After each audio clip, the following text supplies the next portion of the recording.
Okay, so I know this looks like a mess, but I'm going through my hives here, and it's pretty obvious to say that they both died out. Today's March 1st, and so a little backstory here. I've been coming out here probably every other day to every day and listening through the openings by the landing boards and watching landing board activity just to see, if there's dead bees on the landing board, signs of movement at all. Middle of January, the Gray Hive, which would be the far one, quit all activity and sound. And then the Green Hive here around Valentine's Day, when we dropped down into the single digits Fahrenheit and negatives, they stopped as well. And I had not heard anything or seen any sort of activity or signs of life at all since then. So March 1st, today's a nice sunny day. I decided to open things up and evaluate some dead outs because I knew that they were for sure dead. So let's start with the Gray Hive here. Gray Hive was very, very strong going into winter. Lots of numbers, lots of brood, good laying queen, lots of resources. Green Hive was very weak. They had killed 4 queens throughout the summer and had finally created their own queen. And she looked like she was mated back in November October, November, when I opened the hives for the last time. And she looked like she was mated, but there was no brood or anything. And so I closed them up, and a lot of guys I know probably just would have killed the hive and taken all the resources out because there was no chance of them living. And I was like, well, whatever, I'll just, give them the 1% chance or whatever to do whatever they need to do. And if they die, they die, whatever, I'll just leave it. And they actually survived until Valentine's Day time period. So let's go ahead and get into these 2 hives, and we'll see what we can deduce as to why these hives died. So this would be the brood box here, and literally this is what is left. This is how many bees were left in the little cluster. You can see the queen right there with the blue mark on her, and they were all huddled around her, and that's just not near enough bees to keep her warm at all. And you can see they're surrounded by capped honey on both sides. And I think, like, here's one with its body in a cell, but other than that, there's really hardly any with inside the cell. So that tells me that they did not starve at all. There's just a very good lack of numbers there. There's nothing left, and they had a huge number, like I said, going into the fall. So I have to ask myself, what happened there? Why did they all die? And why isn't there the numbers there? So I went to the bottom board here first. This is the pest management tray. And I've already shaken this off, and this is what it's stuck on. But those of you who are beekeepers know what mites look like. These are mites right here, and we treated for them in the fall. I treated 4 treatments 5 days apart on these. I did both hives back in October, November, and there's still tons of mites scattered around on here. And like I said, I already shook this off once, and there were quite a few more. So I think mites is our number 1 culprit on this hive. I'm not sure what I could have done differently. Maybe I needed to do a 5th treatment, or do 6 or 7 treatments 3 days apart to really knock them on that. The other issue that I think was an issue in this hive is moisture. I think we just had too much. So you can see on the sides of these boxes, it almost looks like water streaks. See all that? I think there was too much water in this hive, too much moisture in there. This was the bottom box there. And if we go over here, I've got these 2 feeder shims. So this one here was the one from the Gray Hive that we just looked at. If you notice all the discoloration around the sides of that, and then on this one, the Green Hive one, there's none. Okay. The Gray Hive had closed off all 4 of those vent holes there, 100%. They had propolized them all shut. And you can see on the Green Hive one, 3 out of the 4 are probably, I don't know, maybe 20% shut at the most, 10 to 20%. And that one there is maybe 50 or 60% shut there. But they're, for the most part, those were open. And so all that moisture could get up into the top, up in here, where I had a bunch of burlap, and then the rapid round feeder sat in there. The other thing, here's the rapid round feeder from the Gray Hive, and I've busted this up some, but this sugar is very cakey and crunchy here.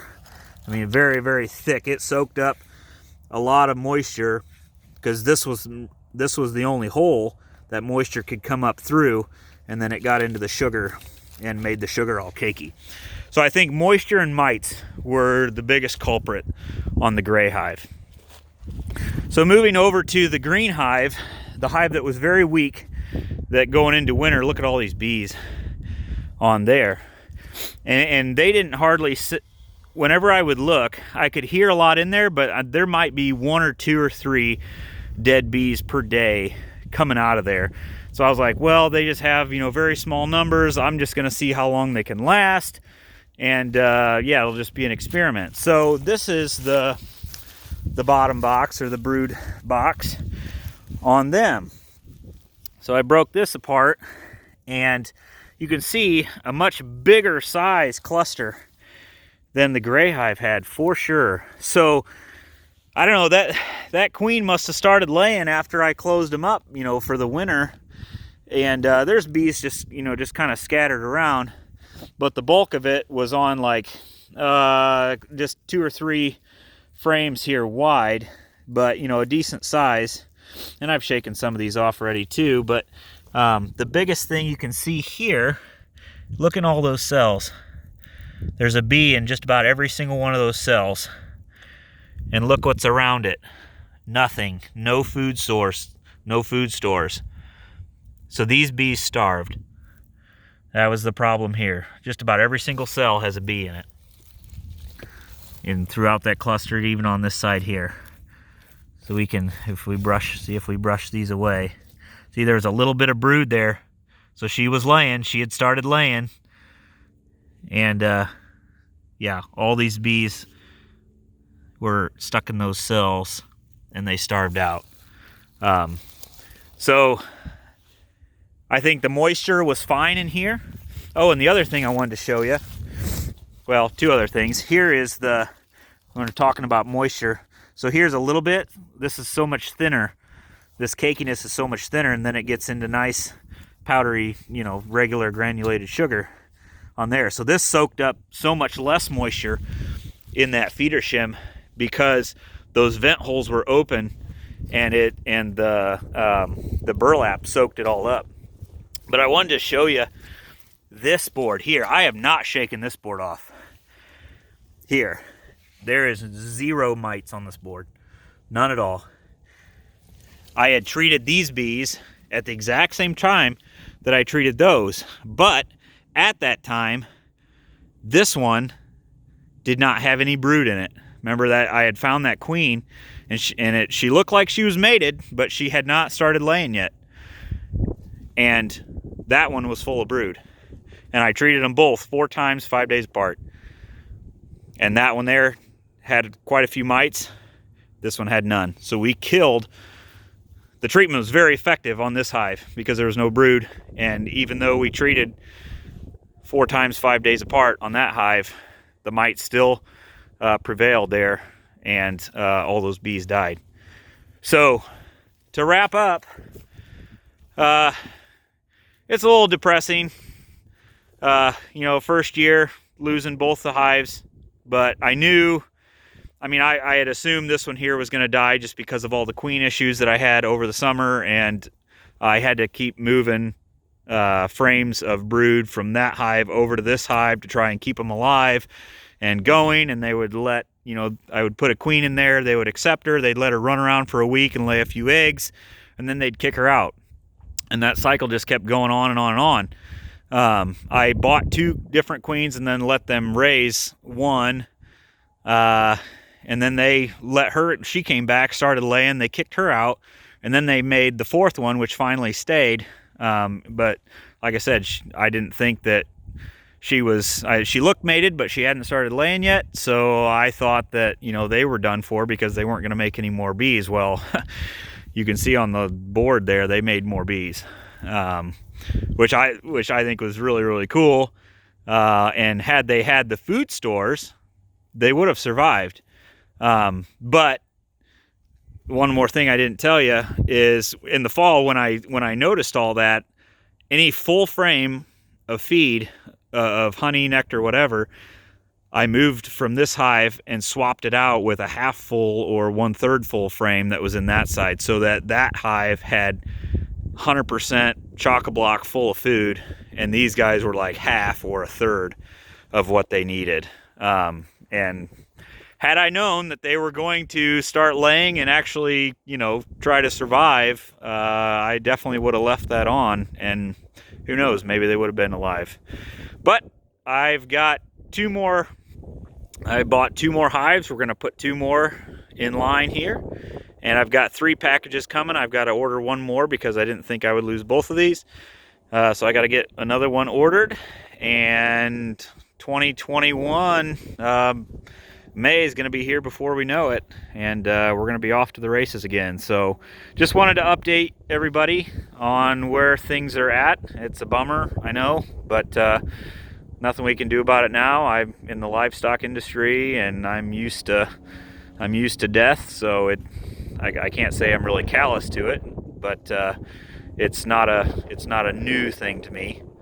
But there it is. You just got to pick up, and you have to move on, and you have to, you know, you either quit or you move on, and we're going to move on, and we're going to get bigger, and I'm actually really excited to apply all these lessons that I've learned here. So we're going to do things a little bit different for next winter. Just a couple things. This winter, I didn't say this yet, I put these Choroplast hive wraps on. So this would be like the south side, the front of the hive here. This little flap covered the landing board, and so that protected from the wind, and then they still were able to get in on the sides right there, because that slanted down and covered the landing board, but left the opening still open. So that was a pretty effective wind block. And it also then obviously it was black, and so, you know, it soaked up the sun. And both of those clusters were on the south side, right up next to the edge there. So they were really trying to get that warmth that black was providing.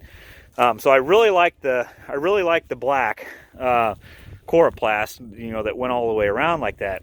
And then once it started freezing, then I put these this 2-inch insulation around it like that, and threw a strap around it. And so the north, west, and east sides were covered by that. I'm not sure that I'm gonna do that again, put those on.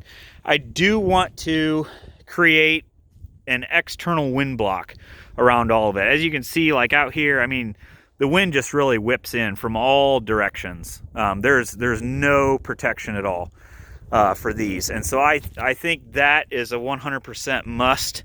And we're gonna try to get something built for next year, whether I just use like hay bales or something. I don't want something permanent. So because I like the openness during the summer and whatnot, and I like being able to get the gator in here and just back right up to the hives and stuff. And so I don't want something permanent. I want something that I can remove, you know, that I can put in in like November and then take off in April or something like that. And so with that wind block there, once I have that in place, I'm not sure that I'm going to need these this 2-inch insulation in here. And the other thing that it did, if I can get this set up right, and if it'll stay, is it was kind of set up like that. This was actually up a little higher here. And when it got like really icy, like all the ice was just caked up into here. And I wonder if a lot got in there and like ran in and made some of that moisture issue there too. So I might cut these. If I'm going to use these again, I'll probably make an angle on these so they're angled out so the water runs away. So that would help a little bit. But other than that, I'm not really sure what else to do about the moisture other than making sure those vent holes in those feeder shims are open, because the green hive, even on the boxes, didn't have a whole lot of water damage on them. So I think that moisture issue was much better in that hive that had the vents open. So anyway, yeah, like I said, I'm excited for next year. Lessons during the summer, and lessons for getting them through winter. So we'll see what this year brings. Thanks.